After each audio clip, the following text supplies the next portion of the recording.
aviators, we are going to talk about lunch procedures and expectations here at Roberts Middle School.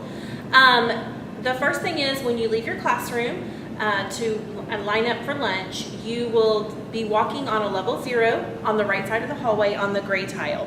Your teacher will walk with you to lunch, so she or he will revisit those expectations, but classroom instruction will be going on in the school while you're walking for lunch, and we want to make sure that we don't disrupt that instruction.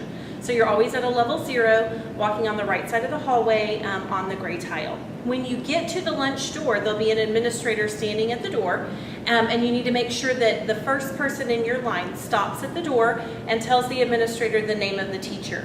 We'll have a lunch detention list in our hand, so we'll check that lunch detention list to see if anyone has detention in your class, and those students who have detention will go to the lunch detention room. The rest of the class will enter the cafeteria, and the administrator will tell you one of two things.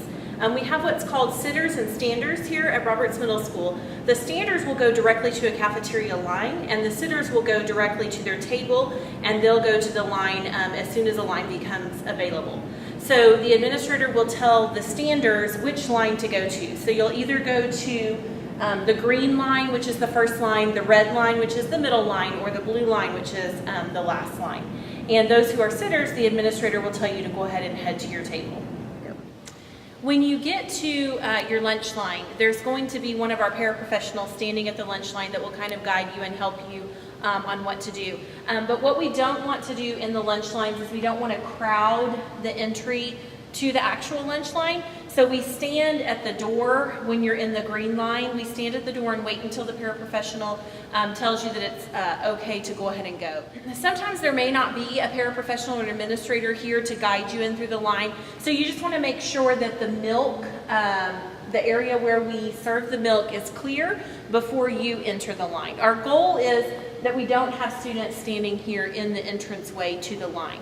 Now, if you're in the red or the blue line, you're going to stand across from the doors a little way back on a gray tile and wait for them to do the same process. We just want to make sure that we're not crowding in those lunch lines.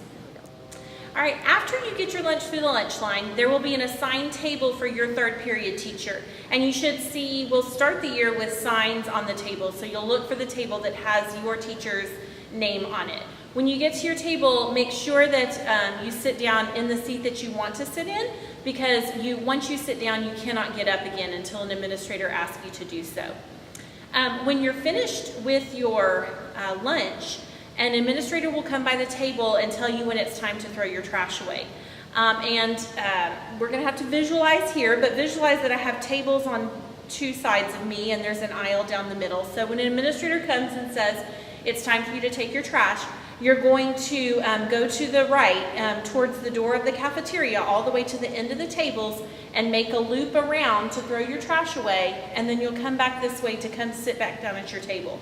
Remember when you throw your trash away that as soon as you finish throwing your trash away, you're making that loop back around and coming to sit at your table. And make sure that you're seated at the table that you were previously seated at that has your teacher's name on it, because remember, you must sit at the table with your teacher's name. Okay, remember students that always when you're at Roberts Middle School, we're following our school-wide expectations. And especially when you're in the cafeteria, you want to make sure that you're following those expectations, because the consequences are higher if you violate the school-wide expectations in the cafeteria. So just always make sure that you're on your best behavior and you're following those school-wide rules. Now, once you are seated after throwing away your trash, you'll wait for your teacher to come to dismiss you to walk back to class. So when you see her at the door, don't get up. Wait for your teacher to come to your table. She'll dismiss you and you'll walk back to class.